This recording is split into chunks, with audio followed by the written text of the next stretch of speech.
Farm Talk on CFRU 93.3 FM.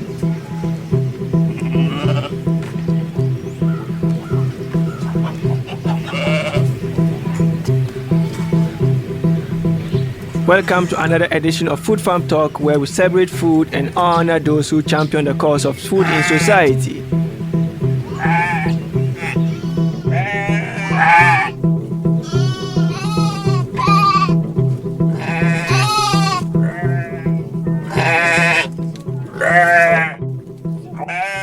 Good morning and welcome to another edition of Food Farm Talk on CFRU 93.3 FM here in Guelph. I'm one of your hosts, Emily Duncan. The show is also hosted by Abdul Rahim Abdullahi. And as you know, every week on Food Farm Talk, we're talking about different issues that are really important to the world of food and agriculture. And this morning, I'm really excited for us to talk about the issue of food quality. We're going to kind of get into some of the details about food safety and food quality with one of our experts that we have here at the University of Guelph, working with the Aral Food Institute, Dr. Maria Corradini. Thank you so much for being here today. Thank you for inviting me. And could you just introduce yourself and tell us about how you kind of got into doing research about food quality? I'm Maria Corradini, and I'm a professor in the Food Science Department at the University of Guelph. And as you well said, I'm part of the Aral Food Institute as the Aral Chair in Food Quality. I'm a food scientist, so one of the things that food scientists do is study food from their chemical, physical, and microbiological perspectives in order to make food available throughout the year, safe, and also palatable and enjoyable for all of us. I come from an agricultural family, so it was very easy for me to get into food and food production. And one of the things that I was interested in is the multidisciplinary aspects of food, because it allowed me to delve into chemistry, physics, and microbiology without having to pick one of them. In terms of food quality, one of the things that is most important for me is developing tools in order to monitor, control, and also predict the quality of a food from beginning to end, from the time of the production to the time of consumption. And when we are talking about quality, basically what we are talking is about all those attributes that make food enjoyable and safe throughout its shelf life. And I'm a sucker for shelf life, so... It sounds like you really have a passion for this type of work, both kind of the nitty-gritty biological and chemical components of food all the way to how it tastes and making sure that it's something enjoyable. Exactly. Well, I think that is something that we can have for sure. At the end of the day, having a good meal is something that is going to provide us satisfaction. And we know that. And it's a gratification that we are looking forward to have. And there is nothing wrong with that. We can count on our food and making us happy, for no matter how bad the day was. Yeah, I think that's super important. And so, can you tell us a little bit about, what is the nature of your research? As a food scientist, what are you working with? What's your lab like? So my lab basically develops methods that allow us to assess how the chemistry of the food is changing throughout time. So the idea is to figure out how much a particular food product is going to last with the original characteristics, or at least characteristics that are acceptable for the consumer. That doesn't involve only, that the flavor is lost, but also, that components that actually contribute to our nutrition are kept in the food. And also, in terms of safety, that nothing that can harm us develop throughout the shelf life of a food. That could be a chemical component, or it could be, for example, a microorganism that grows and can make us sick. I think that's super important, and it really touches on some of the other issues that we've talked about in this show. We've done a lot of focus on agriculture, but not as much talking about kind of food after it's grown. How do we make sure that it's giving us the nutrition that we need and those kind of nutrition elements? But also, we've also talked a lot about the issue of food waste on this show. And so that, we want to make sure that when we buy something at the grocery store, it's fresh, and that when we put it in our fridge and maybe don't get around to it as soon as we'd like, that it's still safe for us to eat and still tastes all right. Yeah, well, most of our food, is relatively safe, particularly when we are talking about non-perishable goods. However, sometimes it's not that so much fun to eat an stale cookie. So that's also important. In the case of perishable foods, now we have the additional issue of a higher risk associated with these foods and the potential growth of some microorganisms that can make us sick. And so would you say that your work focuses on one type of food, or do you kind of cover everything from perishable to non-perishable, fruits and vegetables, dairy? Well, now we are focusing on mostly cereals and produce. However, I'm much more interested on the methodology and how or what are reliable methods in order to assess what happens food throughout their life instead of just focus on a particular food. However, I'm collaborating with other professors, particularly Dr. Iris Choi at the Department of Food Science, which is a cereal chemist, and we are interested in figuring out, how we can modify the structure of foods in order to make it more stable throughout time, how we can replace components without changing the desirable characteristics of foods, for example, in order to use or better use flowers from other crops.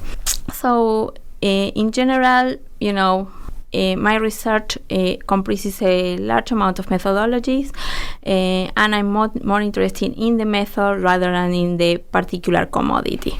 But, for the time being, since I have been in the University of Guelph for a really short period of time, I have been focusing on those two mostly. Oh, okay. And so this is really interesting to me, and it's, from a scientific perspective, it sounds really fascinating about talking about changing the structure of food so that it's a product that we want. But I wonder if to some consumers, when we talk about the kind of molecular components of food that way, there's this real push towards natural foods and eating clean and leaving things as nature intended, right? And so how do you find that the kind of work that you're doing lines up with some of those values or marketing around food? Like, is that a challenge?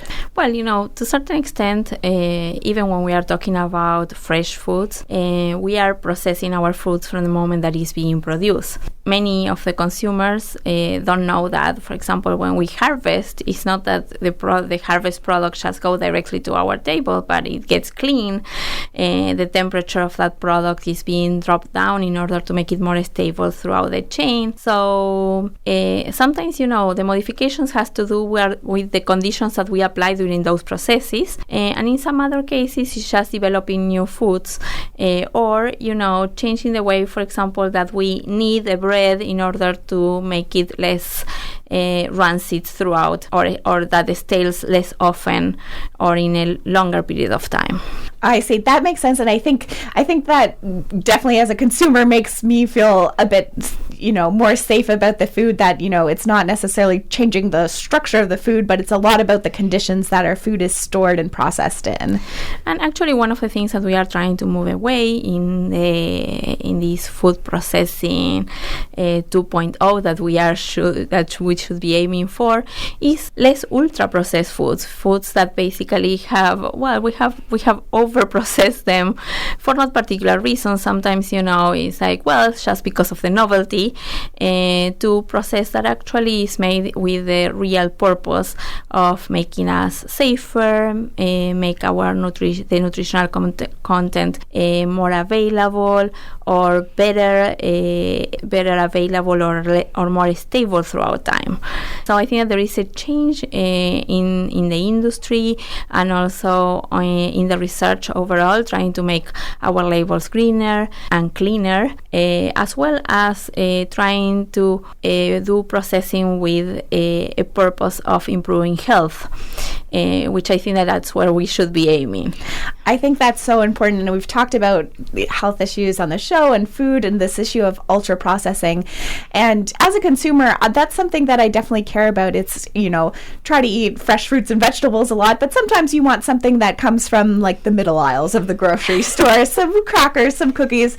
And I find myself, when I look at the label, I don't have a food science background. There's all kinds of words and things, and I have no idea what they are. And then I'm thinking, is this really food kind of thing? And I'm sure when you read one of those labels, you know what all those words mean. Yeah, actually. Yeah, and some of them, is just components that we have extracted from food and we are just by law required to disclose. But there are things that are already present in food. There are some additives that, of course, they have been chemical synthesized, and they're not normally present, but that allow us to extend the shelf life significantly, which, to certain extent is not that bad. It's nice to have a little bit of resilience in your pantry. However, one of the things that we should be aiming for is fresher foods. I'm not a big fan of having a pantry and hoarding food for a long period of time, particularly, because most of us have the availability and the possibility to go to the grocery store two doors down and get something fresher every single day. Anyhow, having dry pasta is great, and most of these products, they barely have, or they have a limited amount of additives in their composition. Of course, that it will depend on the brand that you are buying, and it's important to try to expand your knowledge on which of these components were naturally present, or they were added for a particular purpose, or if there might be harmful for you. Of course, that nobody puts harmful components into the food for no particular reason. In some cases, we were not aware that the continuous consumption of a particular chemical could cause some kind of problem, but that's something that is being studied in depth more often, and we are discovering, several things in terms of food components. Sometimes for good and sometimes for bad. For example, Dr. Españolo, also in our department, has recently discovered the benefits of some of the components of avocado. Advancing our knowledge on specific components, of course, that it will provide us with a better food supply, and sometimes replacing some of the ingredients that we are adding with other ones that will provide more benefit. I think that's really important because, when you're thinking about these labels and the ingredients that are inside, there's so many different words for salt or for sugar. And then if you're not an educated consumer, you might think, this doesn't have that much sugar in it, but then really might just be like a different word. And so it sounds like part of the research you're doing is finding out what are the best ingredients that can go into things to make them both stable but also healthy.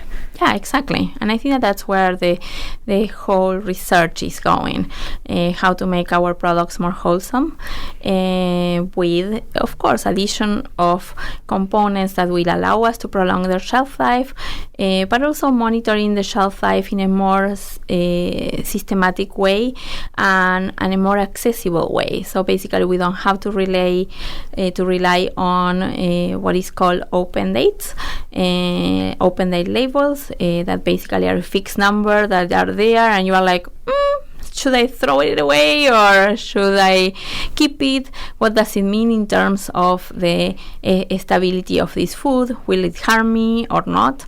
So trying to move from those numbers and specific labels to something more interactive or dynamic that will allow the consumer to actually figure out what is the current state of a food before consumption. I think that is going to help us to get there and get a better benefit from our food, consuming them at their peak of their quality without any harm, and also reducing to a certain extent the amount of additives that we require in order to make it stable. I think that's so important, and I think people really do rely on those best before dates so intensively, and but if you don't want to take the risk of eating something that's going to make you sick, right? But at the same time, we know that we need to decrease the amount of food waste we're producing at home. So, we want something that we're like, yeah, it might have been best if I ate this a week ago, but it still tastes fine and it's not going to hurt me. But I don't think people are scared to take that risk, and they see that number and then they throw it out, right? Yeah, exactly. And I think that, for perishable goods, well, that's much more important than, for example, if you have a bag of crackers that might be a little bit stale. There most probably no important safety issues related with that one. Of course, that is not as enjoyable, and it might, as long as they don't have any obvious rancidity. Of course, I think that why not? With perishable products, well, you have to be a little bit more cautious, and of course relying a little bit more on the use by days. So there are differences between use by and best before. Usually use by are applied for perishable products, and best by are applied for shelf stable ones, and best before are an indication of the quality, which are also important. These provide the consumer an indication of when that product was produced, and to a certain extent what is at the period of time that is at the peak of its quality.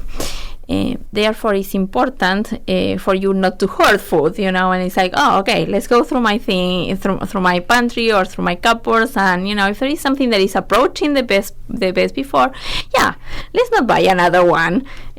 So, of course, that is a behavioral component that will contribute to reducing food waste, and planning and organization, of course, that contributes favorably to reduce food waste. And also, from the nutritional perspective, those best before days are related, for example, to the stability of nutrients also in that food. So if that particular baked good has been fortified with vitamins, which has been a really nice improvement in terms of nutrition worldwide, the nutrients at the beginning of the shelf life is not exactly the same as you're going to find by the end of the shelf life or past that one. So basically, you will be eating a food that is not as loaded in beneficial compounds for you as if it were, at the beginning of the shelf life. I think that's really important that and when you do want to eat something, you want to get all the benefits of it that you can. It's so interesting to me, this aspect of food science, and then the relationship with our buying, purchasing, cooking, and preparing habits. Because, as we've had all these improvements in food science, we have products with much longer shelf life. And I think about my own life I have a very small kitchen. I have I got 2 cupboards for food, and I find myself going to the grocery store much more often. But as people get busier and busier, they kind of just want to do this one big trip to the grocery store. They want to get things that will last a long time, be easy to prepare. But when we're talking about actually having good food quality, good food nutrition, and good food safety, it actually involves more frequent trips to the grocery store to get fresher things. Or at least, be mindful of what you can buy, what are the things that you can store without having any detriment on the nutritional qualities or the safety of the food. And to a certain extent, in certain cases, is going a little bit more often to the grocery store. But also, sometimes, for example, when I buy vegetables, I know that I'm going to eat it in a particular preparation. So in order to preserve them for a longer period of time, when I arrive, from the farm market, okay, let's cook them, put it into the fridge, and that will extend the shelf life for them for a little bit, and I will get most of the benefits of that particular food that I purchase. So if I know that I bought 10 tomatoes, and I'm quite sure that I'm going to eat 3 of them fresh, and the rest I'm going to go for a sauce, well, I try to prepare right away in order to extend its shelf life in my kitchen, Yeah, I think those habits are super important, and I think about that too. I often like to buy a head of lettuce, and then if I just throw it in the fridge, it'll get like wilty, and then I'll still eat it, but maybe some of it will go to waste. Whereas if I come home, I wash it, I cut it up, I put it in a container with, like a dish towel over it, then it's like, one, easier to use. I just grab a handful and throw it in a Tupperware to bring for lunch, but it's also that it stays fresher longer kind of thing. So I think, yeah, it sounds like the work you're doing is, like you said, interdisciplinary, that it's all about, kind of the science of how to make our food better. But at the flip side, we also need to be thinking about how can we change people's habits and give them better knowledge about how to use the food quality that's available to its full extent, right? And I think also, as we try to make our food supply more sustainable, we will have to come up with ways to inform people better what the indicators that we are providing them mean. So that requires us to be knowledgeable and try to bridge that gap between us and the consumers. It's not like, I'm making this food better for you, so just eat it.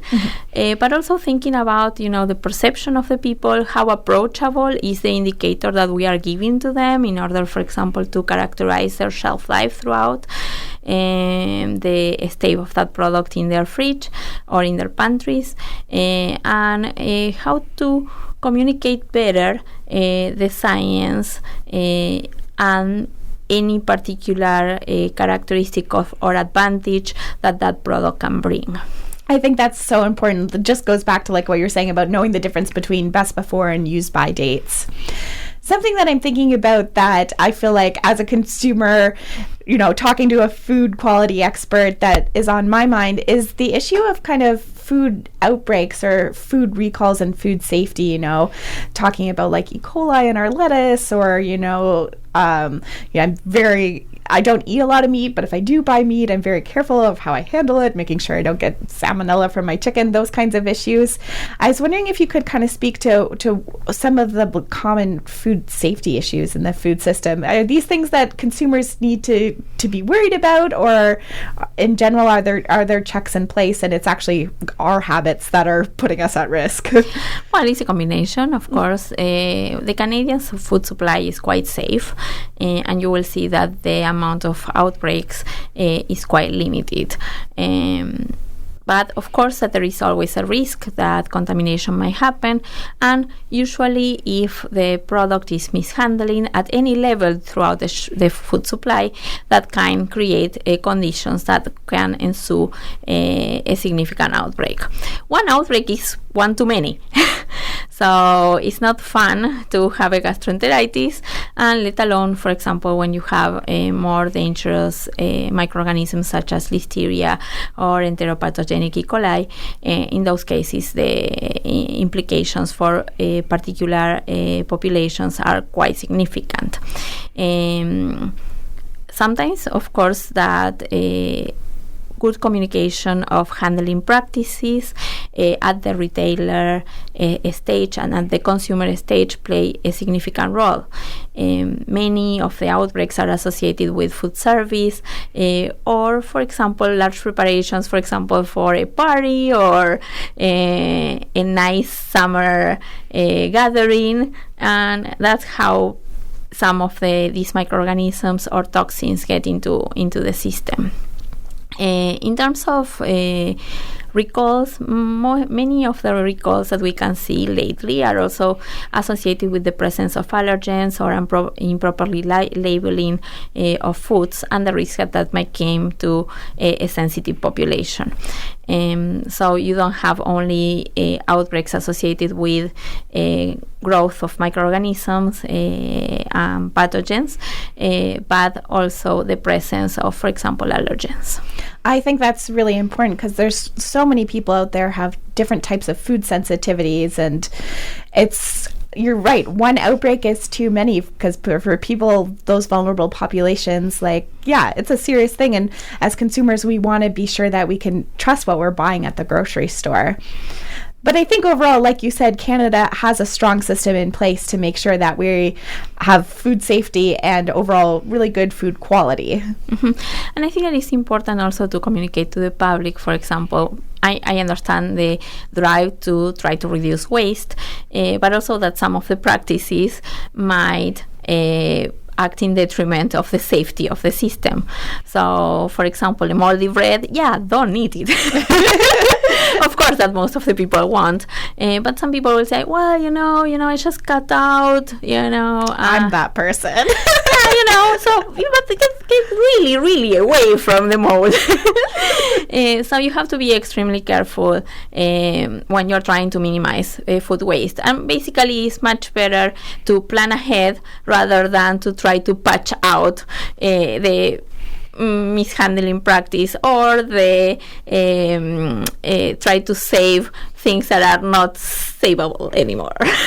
I think that's a great piece of advice to our listeners, that it's all about the preparation, and that, food is such an important part of our lives. It's what keeps us going every day. Like, put some thought into like when you're going to prepare something, how you're going to use things best, and make sure that you've planned ahead so that you're not cutting moldy pieces of things off. And actually, in many of the instances, when you have a food that is perishable, adding a cooking step that prolongs its shelf life. So you see that something in your fridge is not looking as fresh as it should be.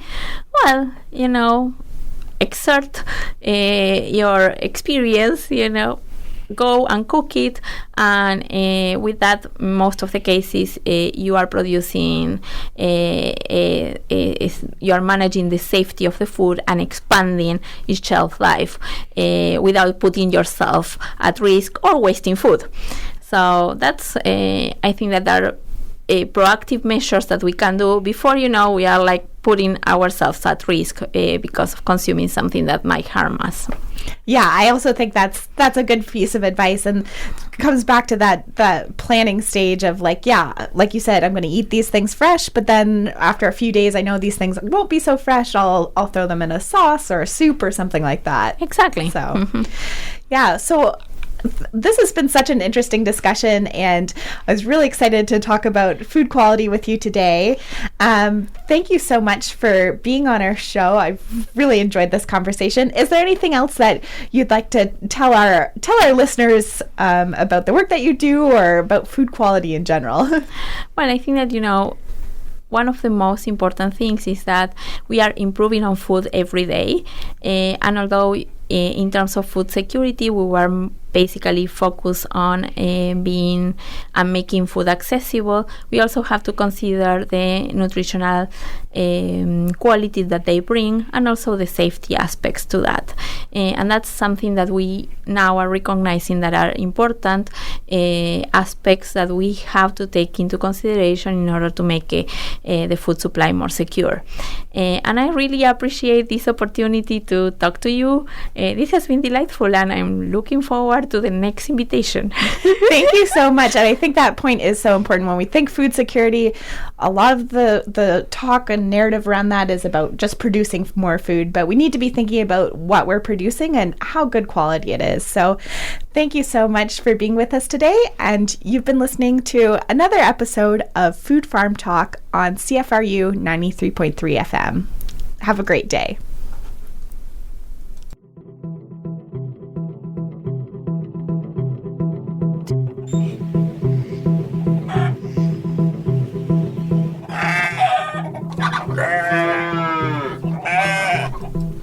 Thank you for listening to Food Farm Talk. See you next week for another exciting edition.